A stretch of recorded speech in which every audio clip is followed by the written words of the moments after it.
This one's going out to G1 Maths class. Yo, meet me in the classroom. For every 3D problem, I'll give you Pythagoras, trig, sine and cosine rules. I see you working on that late at night, sketching those vectors, getting those angles right, trying to grab 3D. You know what I'm saying? Don't let perspective fool you, fellas. Get the maths got rules, follow the rules, turn up the geometry, man. Drop a perpendicular. That's a little bit of Wycliffe for you there. I hope you enjoyed that. Dropping a perpendicular is very relevant to what we're going to be doing today. Okay, we're moving on to trigonometry in 3D. Okay, so first thing we're going to do is just do a little quick recap of Pythag and trigonometry. You know this, you've done the web lessons on it, you're familiar with it. So if I look at this triangle here, what I'm trying to do is I'm trying to work out the hypotenuse. I know the two other sides, call them O and A. It doesn't matter which you call which at this point. And I'm going to use Pythagoras' rule here. So I'm just going to say h squared equals O squared plus A squared. And so that's going to give me h squared equals 7 squared plus 15 squared, which is 49 plus 225, which is going to give me 274. So h squared is equal to 274. And h is going to be the square root of 274. Oh, okay, I'm not sure what that is. Let's just try it on the calculator. Square root of 274, does that serve? No, it doesn't. Okay, if I decimal it, it's about 16.55. So 16.55 is that length there. So that's a bit of Pythagoras. Now I'm going to try and work out an angle here. So that's going to be trigonometry. I'm going to label the angle that I want to work out as being theta. So I'm going to label that as being theta. This is the hypotenuse. It's the one that's opposite the right angle. And this, because it's next to the angle, it's touching the angle, that's going to be the adjacent. And so I'm going to use this one here, the CAH, because I know A and H. I know A and H, and that one's got the theta in it. Theta is what I'm trying to find out. So that's going to give me cos theta equals 32 over 65, and I'm just going to stick that into the calculator and inverse cos it. Inverse cos of fraction 32 over 65, and it gives me the answer of 60.5 degrees. That's 60.5 degrees, that one there. Similar thing here. This time I'm going to call that theta. H would be opposite theta, but I don't know, so I'm not going to label it. Sorry, H would be opposite the right angle, but I'm not going to label that. Next to theta is going to be called the adjacent, and opposite theta is going to be called opposite. And so this time I know O and H, and I want to find theta, so it's this triangle here. So it's going to be tan theta equals O over A. So it's going to be 28 over 12. And then 4 goes into that 7 times, and 4 goes into that 3 times. So inverse tan of 7 over 3 is going to give me 66.8 degrees, 66.8 degrees. That's all straightforward stuff, so I'm just blasting through it really fast. Sine and cosine rule. So if I look at this triangle here, so basically you're going to use the sine rule whenever you've got an opposite pair. And I've got an opposite pair here because I know this angle and I know its opposite length. Okay, so I've got an opposite pair. So I'm going to use the sine rule, and so the sine rule is going to be A over sine A. So A is what I want to find out, over sine 22 equals B, which is 38, over sine B, sine 124. And I want to find out A, so that's going to be 38 sine 22 over sine 124. I'll just stick that in the calculator.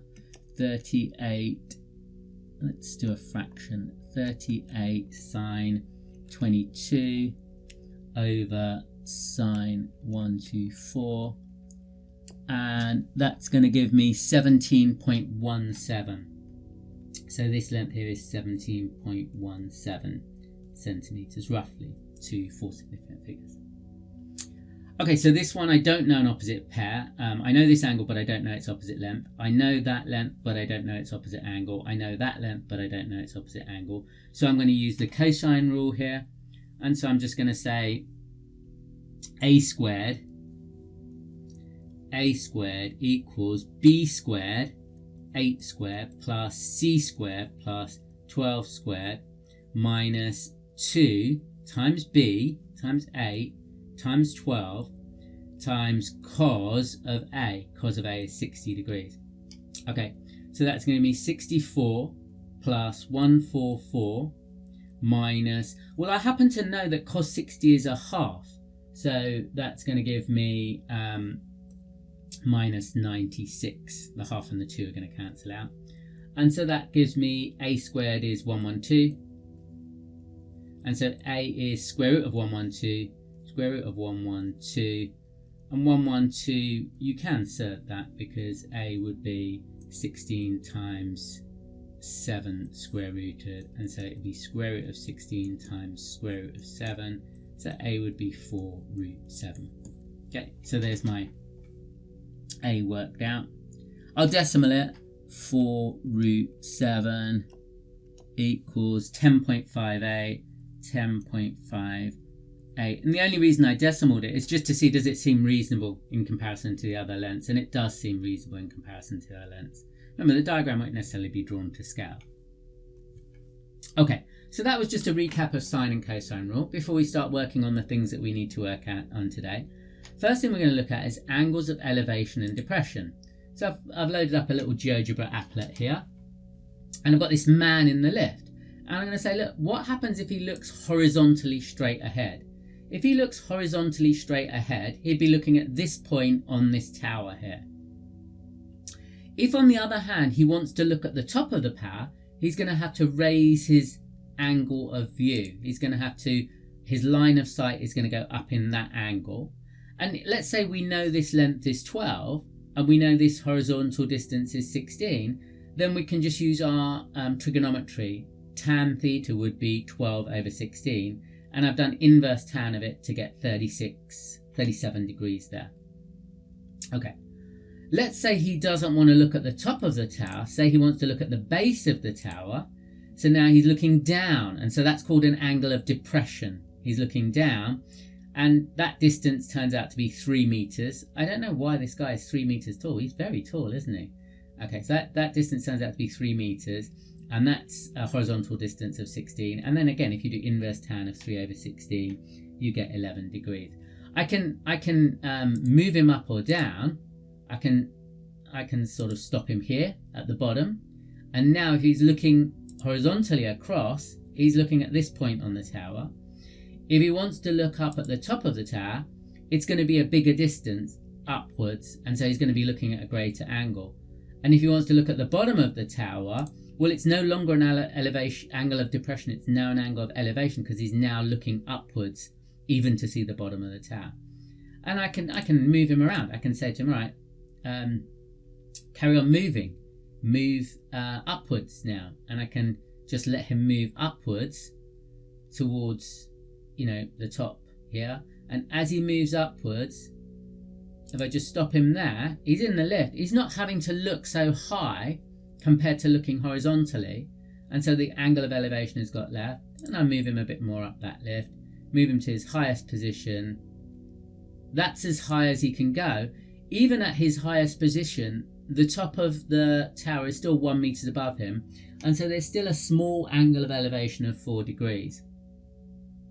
If he now wants to look at the bottom of the tower, he's going to be tilting his head all the way down there to look at the bottom of the tower, and so that's going to be 14 meters below his horizontal level, and so we get an angle of depression of 41 degrees. Okay, I'm going to show you that again in a different applet. Okay, so we've got a different applet here, and we've got a little kid, and he's looking up at this plane and down at this boat. He's on a tower, so if he looks horizontally, then he's not seeing the plane or the boat. Let's say he wants to look at the plane. He would have to tilt his head upwards to there. And again, we create that same right-angled triangle, and we measure the distance across to the plane and the distance up to the plane, and we do inverse tan of 3.3 over 8.2. Incidentally, imagine there was a guy in the plane and he says, I can see a boy in the tower. You know, what's going on with the boy in the tower? And he's looking down. He would be looking down by the same angle. So the kid is looking up by 22.1 degrees. The pilot in the plane, instead of looking horizontally, he'd have to look down by 22.1 degrees. So these two angles are the same as each other. So these two angles, this angle here, whoops, let's undo that. This angle here and this angle here, they're the same as each other using the Z rule. So they're called conjugate angles. Okay. Or if you're using the Z rule, you would say that that's the alternate segment theorem. Okay, let's let him look down at the yacht. So now he's looking down at the yacht, and it's 3.3 meters below his horizontal level, and it's 11.6 meters across. And so the angle that he has to look down by, which is this angle here, is 16 degrees. So that's his angle of depression. But the captain of the ship looking up at him, instead of looking horizontally across, he has to look up by 16 degrees. So that 16 degrees and that 16 degrees will be the same as each other. They'll be the same as each other. Okay, so angle of elevation or depression is the angle between these two lines. A line connecting the from point to the to point. I'll show you what that means in a second. And a horizontal line drawn at the from point. Okay.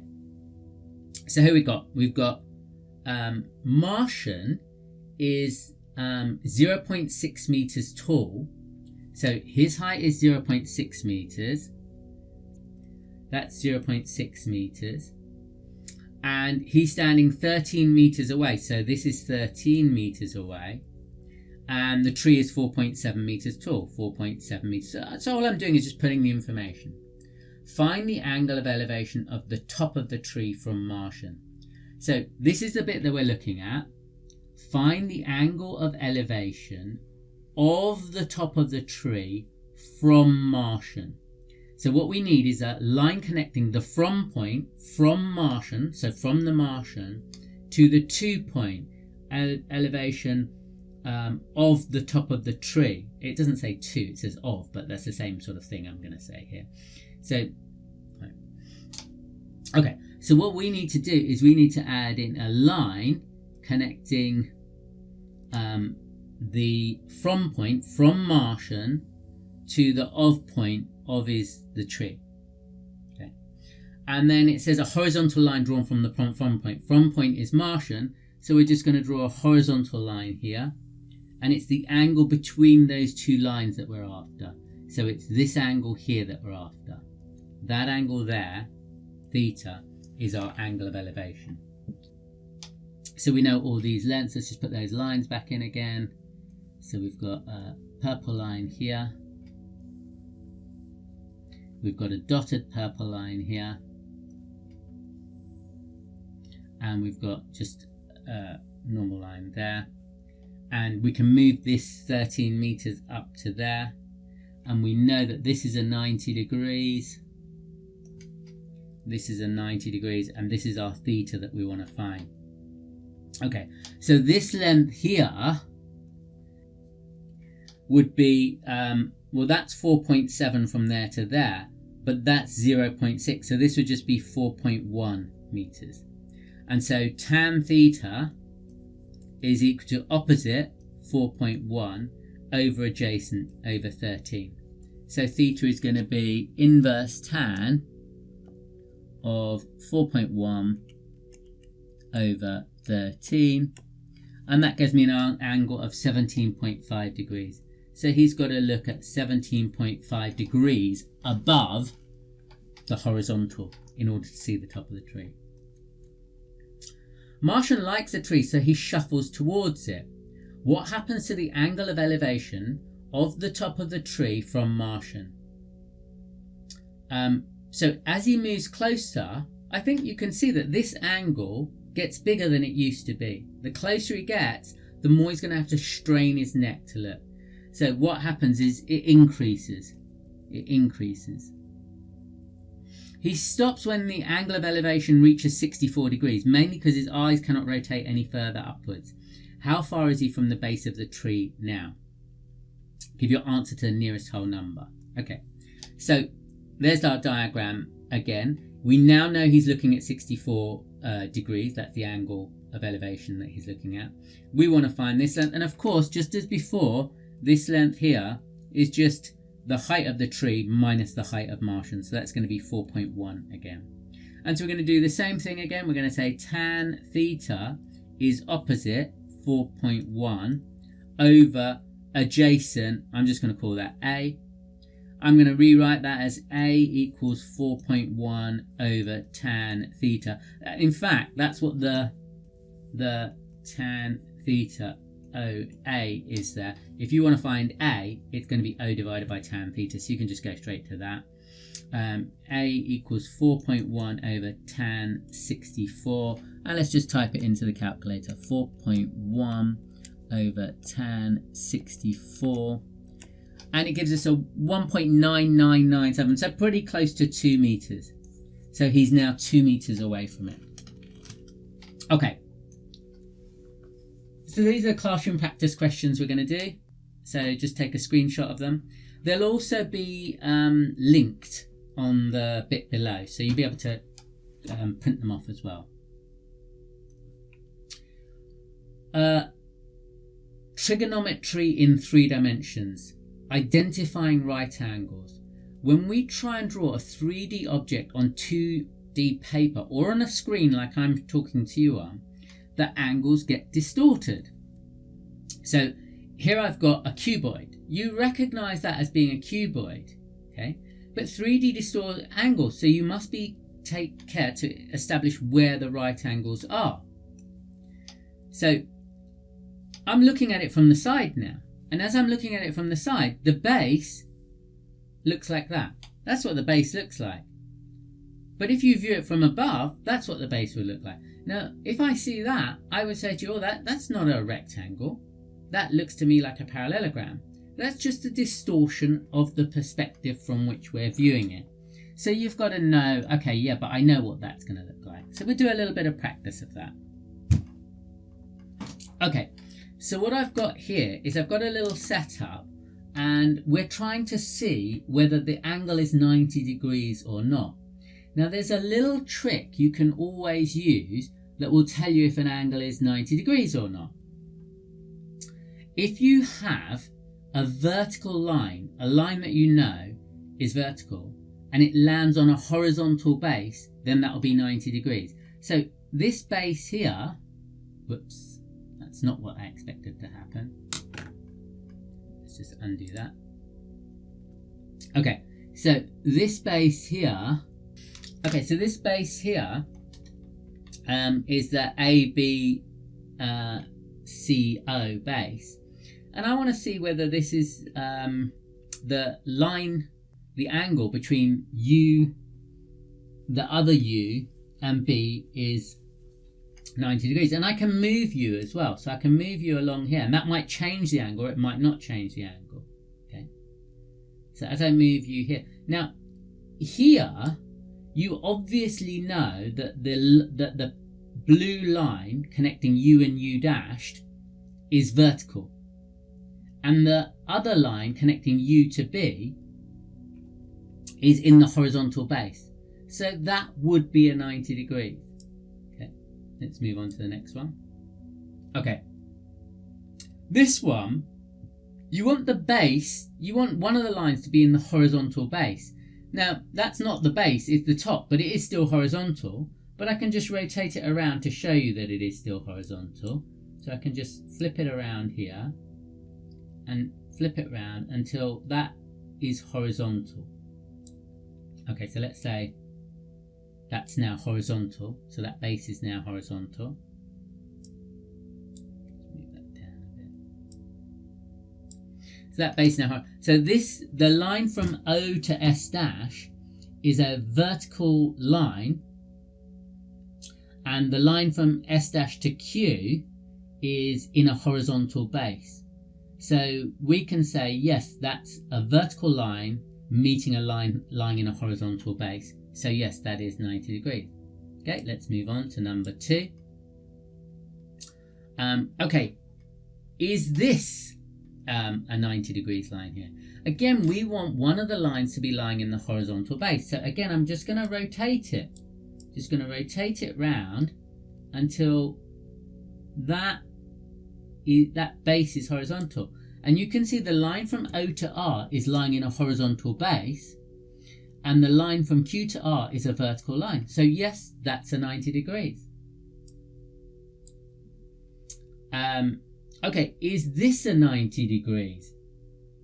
So what I want to do is I want to rotate that so that one of these lines is lying in the horizontal base. Now I can't make the line from W to B lie in the horizontal base, but I'm going to try and I want this line to be lying in the horizontal base. Now I don't think I'm going to be able to rotate it that way. I can rotate it like this, but I haven't put a third axis of rotation on here. So we're just going to have to use our imagination. What we're going to have to do is imagine that that we put it on this face, the face OAPS dash. If we put it so that it's that bit sitting on the ground, then the line from W to B would not be a vertical line. So, and wherever we move W, that's never going to be a vertical line. So I don't think this is going to be a 90 degrees. Let's see if we can see. Okay, 62 degrees there. As we move it up, it increases to 63. Then it's going back down, and it's going to... So the angle got a bit larger, and then it's only rounding it to the nearest whole number, and then it got a bit less. So no, actually it didn't turn out to be a 90 degrees. Again, we want to see if this could be 90 degrees, okay? And what we need to do, again, is pretend that O, A, P, and S dash are the base. So this, we pick it up and put it onto that base. Then this line, then the line from T to W would be lying in the horizontal base. But the line from W to T would not be a vertical line. And wherever I move that W, okay, if I move W to there, and I move T to there, it would be a 90 degrees, but actually T is now on W, so it's not an angle at all. So that's never going to be 90 degrees. Let's just have a look, see what happens. Okay, so I can't see what that angle is, but we'll try moving it, see if we can see what the angle is. Okay, so it goes up to 86 degrees about there, and then it slows down. And then if we move W around, if I move W, that goes up to 60, down to 60, and it goes up to about 80 degrees. So it's never 90 degrees. So that one's never going to be 90 degrees. So that doesn't work. Okay. Let's try moving T. So this line from T to B is already in a horizontal base. That's already in a horizontal base. And the line from T to P is not vertical. So that's not going to be a 90. At the moment, that is not a 90 degrees. Okay. I can move T around. And as I move T that way, it doesn't help make it a 90 degrees. But obviously, if I get to here, that does make it a 90 degrees. So yes, we can possibly make that a 90 degrees, but only if we move T right into the corner there. Okay. Well, that's clearly, the first line is lying in the horizontal base. The line from O to B is lying in the horizontal base. And the line from O to S dash is a vertical line. So that's clearly okay. That's a 90 degrees. Let's flip this around so that this is in the base.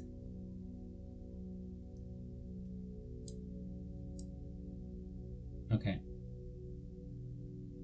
A little bit less than that, not quite that much. Jerky. Okay, let's leave it like that. So the line from U to B is in the horizontal base, and the line to A, from B to A, is a vertical line. And it doesn't matter where I move B, that will always be a 90 degrees. That will always be a 90 degrees. They don't look like 90 degrees, but that will always be a 90 degrees. So wherever I move it, it's going to stay as a 90 degrees. Let's move on. Let's move on to number 8. Okay. So is that a 90 degrees? Well, let's just try and flip it over so that the line from P to B is in the horizontal base. So let's try and make that one. There we go.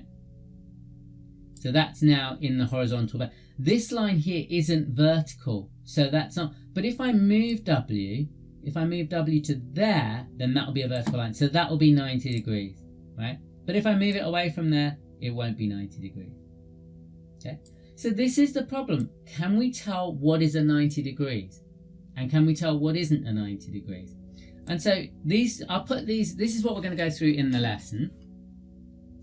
And I'll put this link to this GeoGebra applet so you can play with it, and then you can answer me in the lesson, yes, this is a 90 degrees. No, that isn't a 90 degrees. Okay, so that's the class practice we're going to be doing. Again, that will be linked. You can screenshot it if you want to have a look at it before. You're asking yourself for each of these, are they 90 degrees or are they not 90 degrees?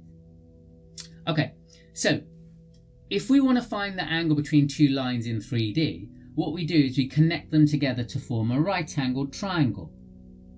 So we're going to connect these together. Ideally it would be a right-angled triangle. It won't always be a right-angled triangle. So I'm going to connect those lines together to form a triangle. And so this is the triangle that I've created here. This triangle here, and it contains the angle theta. And I know that my triangle is a 90 degrees triangle because that's a cuboid, so those two edges would have to meet at 90 degrees. Now it says extract the triangle. So now I'm going to extract the triangle, and I'm going to say it's going to look like this. That's my 90 degrees. The 8 centimeters here is that 8 centimeters. The 6 centimeters here is that 6 centimeters, and that was the theta. So the same thing that looked like a triangle, but the angle doesn't look like 90 degrees when it's drawn in perspective. When I take it out and draw it in 2D, then it now looks like a 90 degrees. And so tan theta is opposite over adjacent. Tan theta is 6 over 8, which is 3 over 4. And then inverse tan of 3 over 4. Inverse tan of 3 over 4. And that gives us 36.87 degrees. So theta equals 36.87 degrees. Pretty straightforward to do that. Okay, and it's asking you here to find the angle between the two lines in these. That's going to be our classroom practice for those. So some of them are more tricky than others. Okay, so in this one, first thing to ask yourself is this a 90 degrees? Is it or is it not a 90 degrees? And in this one, I don't think that is a 90 degrees. I don't think that is a 90 degrees. Okay, in this one, all these four sides are the same length. So these four slanted edges are all the same length as each other. That's the way they've got those little dashes on them to show they're the same length as each other.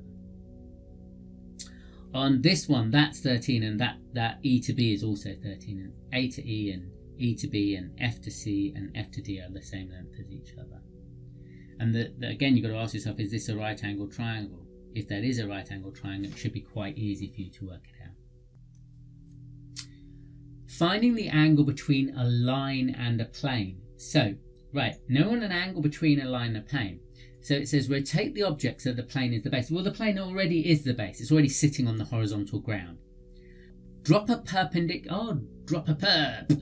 from the top of the line onto the base.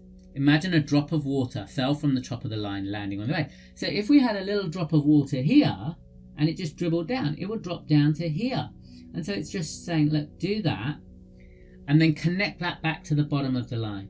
Connect that back to the bottom of the line. And that will be a 90 degrees. Why? Because that's a vertical line landing on a horizontal base. Any vertical line landing on a horizontal base will always give you a 90 degrees. Okay. Now we don't have any lengths marked in here. Let's say that's in the middle of that. And let's say that was 8 like it was before. And let's say that was 6 like it was before. And I think that was 2 like it was before. I can't remember exactly. then what we would perhaps do is first of all look at this triangle here, which is also a 90-degree triangle, and we say that's 4 and that's 3, and so that's a 3, 4, 5 triangle, so that length must be 5. So that length must be 5, and that length we know is 2, and that's our theta. Let's just extract the triangle that we're looking at. The triangle that we're looking at looks like this. That's 2, that's 5, and there's our theta. And so tan theta is 2 over 5, and theta is inverse tan 2 over 5, and it gives us 21.8 degrees. Okay, so this is showing you what we mean by finding the angle between a line and a plane. So I've got a line here and it's crossing the yellow plane here. Planes are often named using a capital letter pi, pi 1, pi 2, whatever. And it's saying, you know, drop a perpendicular. And so you drop a perpendicular onto there and connect it back, and that'll be a 90 degree. And if we rotate it, we can see it from a different perspective. And obviously, as we're viewing it from different perspectives, that might not look like a 90 degrees anymore. So we're going to have to try and see what's happening in 3 dimensions. So as we rotate it doesn't look like a 90 degrees anymore, but we know it is a 90 degrees because we saw it before when it was more like this. So we know that that's our diagram and we can work out our angle. Okay, so this is your question 1. So you've got a cuboid here with a square base 5 centimeters by 5 centimeters, and it's asking you to find the angle between the line BE and the plane EFGH. And I'll link this again for you so you'll be able to play with it. There's the plane EFGH, okay? And let's try rotating it so that we can see it better. First thing I want to do is make that plane the base. So just get it so that plane there is the base, which it is. And then maybe rotate it around a bit so I can see it a little bit clearer. Okay, so I think I can see that a lot better now. Yeah, okay. So that's the same diagram, but it's a lot easier to visualize now. So if I want to find the angle between the line BE and the plane EFGH, you're going to drop a perpendicular down there, you're going to connect it across, and that's the angle that we're after.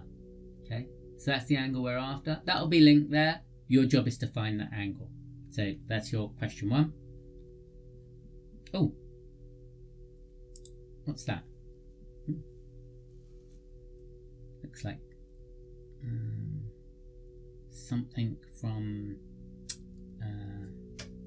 a scary movie. Okay, this is your question 2. So we've got Victor needs to work. That's Victor there. He's elderly and he's got a walking stick. He's deciding between the path AD. So maybe he'll go along the green line here. So maybe he'll go straight up to the top of the slope, or maybe he'll go along the blue line here. So those are his 2 options, and the question for you is compare the 2 angles. So find the angle of the line AD with the slope. So there's the slope, and we want to find the angle between the both of the lines, but I'm just going to do the line AC and the plane. And what I'm going to do is I'm just going to, you know, try and rotate this around so I get a better perspective on it. So, and that's okay. Let's just spin it around a bit. Oh, that's a bit better. I can see what's going on a little bit clearer there.